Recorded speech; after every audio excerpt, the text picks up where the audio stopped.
경매로 싸게 사면 큰 돈 번다는 광고성 영상들이 많습니다. 그런데 정말로 경매로 싸게 살 수 있는 게 맞을까요? 얼마 전 제 영상에 달린 댓글을 보면 보통 아파트는 시세 대비 90%의 낙찰이 되어서 계속 폐찰이에요. 라는 내용이 있었습니다. 심지어 아파트 낙찰가가 현재 부동산에 나와 있는 금매가보다 더 높게 낙찰되는 경우가 생각보다 많습니다. 결론부터 말씀드리면 경매로 싸게 살 수 없습니다. 오늘 영상에서는 여러분들이 왜 비싸게 사기 위해서 줄까지 서게 되는지 그 이유를 알게 되실 건데요. 여러분들이 지금부터 이야기하는 이 1단계에서 벗어나지 못한다면 경매를 통해서 싸게 사는 일은 결코 만나게 되실 수 없을 겁니다. 1단계는 무엇일까요? 1단계 하자가 있을까요? 없을까요? 하자가 당연히 없습니다. 하자가 없다라는 말은 1순위가 근저당이고 2순위가 임차인인 물건입니다. 1순위가 근저당이고 2순위가 임차인이기 때문에 당연히 임차인의 보증금은 낙찰자가 인수되지 않습니다. 혹은 임차인이 아닌 소유자 같은 경우에도 보증금이 없기 때문에 낙찰자가 인수하지 않는 그런 물건이 1단계인 물건입니다. 이런 물건들은 당연히 낙찰과 함께 모든 권리가 말소가 되고 등기부 등본에는 깨끗하게 여러분들의 이름만 등기되는 그런 물건입니다. 경매를 시작하시는 분들이라면 99% 이상 이 1단계 물건에서 머무르고 계실 텐데요. 누구에게나 좋아 보이는 물건이고 누구나 파악할 수 있는 권리이다 보니까 10명에서 20명은 기본이고 40명에서 50명씩도 들어오는 그런 물건입니다. 1단계에서 오랫동안 머무르고 계시는 분들은 그래도 내가 고르는 물건은 항상 20명씩 이상 들어오는 거 보면 다른 건 몰라도 내가 물건 보는 눈은 하나 있는 것 같아 라는 게 아니라 그냥 가장 쉬운 물건을 고르고 계신 겁니다. 그런데 더 심각한 게 뭔지 아십니까? 이렇게 1단계에서 오래 머무르게 되다 보면 두 가지 생각으로 나뉘게 됩니다. 첫 번째는 이제 경매는 돈이 안 되네, 끝물이네 라고 하면서 아예 경매 시장을 떠나게 되거나, 두 번째는 이렇게 1단계에 머무르다 보면은 점점점 본인도 모르게 낙찰가를 올려 쓰게 되시면서 결국엔 자신도 모르게 고가의 금액을 써내고 낙찰을 받게 됩니다.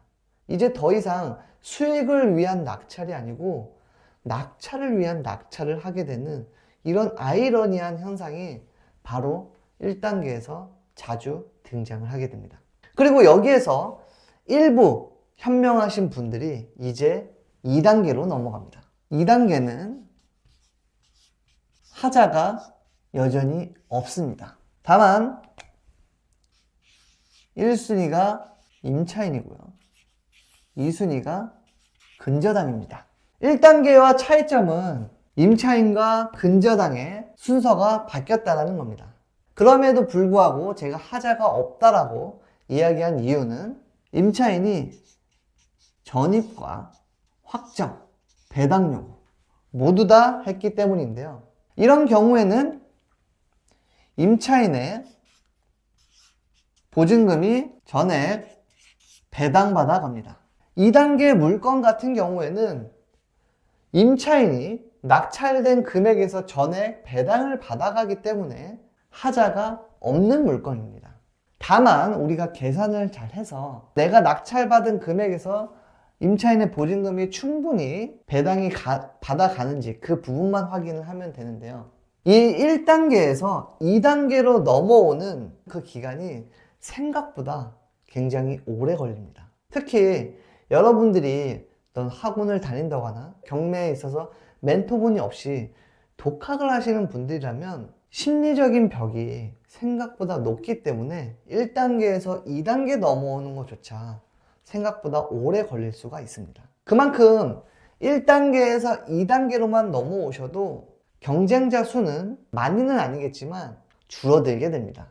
그리고 또 한 가지는 명도에 대한 난이도가 훨씬 더 수월해지게 됩니다. 명도가 왜 쉬워질까요? 선순위 임차인이 이 보증금을 배당받기 위해서는 낙찰자의 동의서가 필요합니다.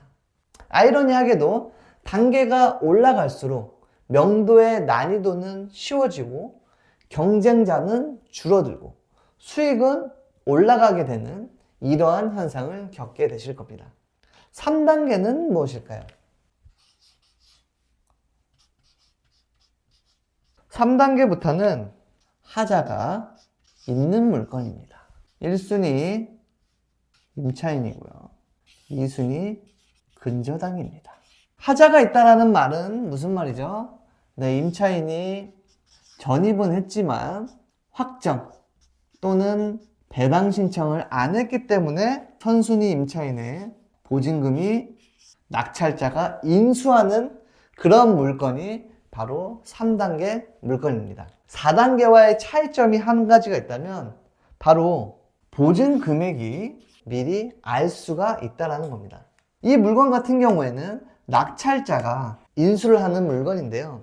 1단계, 2단계, 3단계 같은 경우는 사실 그 물건의 총액은 같습니다. 이게 무슨 말이냐면 다 3억에 낙찰받은 아파트라고 치겠습니다. 자, 1단계는 3억을 전에 잔금 납부를 하고요. 2단계 역시도 선순위 보증금 1억이 배당이 되니 낙찰자는 그냥 그대로 3억을 잔금 납부를 하게 됩니다. 1단계와 2단계는 낙찰자가 납부하는 금액의 변동성은 차이가 없습니다. 그런데 3단계부터는 3억의 낙찰을 받는 게 아닌 2억의 낙찰을 받고 1억은 인수를 통해서 우리가 직접적으로 임차인에게 보증금을 물어주는 형태입니다. 1단계든 2단계든 3단계든 낙찰자가 내는 금액은 전부 다 3억으로 모두 다 동일하죠. 3단계는 2단계보다 명도의 난이도가 더 쉬워지게 됩니다. 왜 쉬울까요? 2단계 같은 경우에는 임차인이 이 보증금을 배당을 받기 위해서 낙찰자한테 무엇을 필요로 했죠? 네, 동의서를 받아야 됐습니다. 하지만 3단계는 직접적으로 본인의 보증금을 받아야 되는 상황입니다.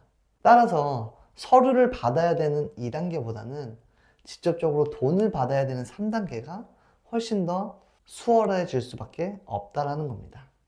마지막으로 여러분들에게 드리고 싶은 이야기는 이 경매라는 분야에서도 일반인 분들이 하고 있는 경매의 분야가 있고요. 성공하시는 분들이 하고 있는 경매의 분야가 따로 있다는 겁니다. 여러분들 기존에 생활하고 있던 방식에서 경매가 들어간다는 건 조금 특별할 수 있지만 이 경매 안으로 들어오시게 되면 1단계 물건은 누구나 하는 일반인의 물건이다라는 것을 인지를 하시는 게 가장 첫 번째로 중요한 과제가 아닐까 싶습니다. 그 인지가 되어야지만 2단계를 넘어가고 3단계를 넘어가고 4단계를 넘어가서 높은 수익을 만들어낼 수 있기 때문입니다. 인문학을 통해서 성장하고 경매를 통해서 성공하는 과정을 여러분도 느껴보시길 바라겠습니다. 여기까지 시행착오를 통해서 성공을 배운다의 착오였습니다. 감사합니다.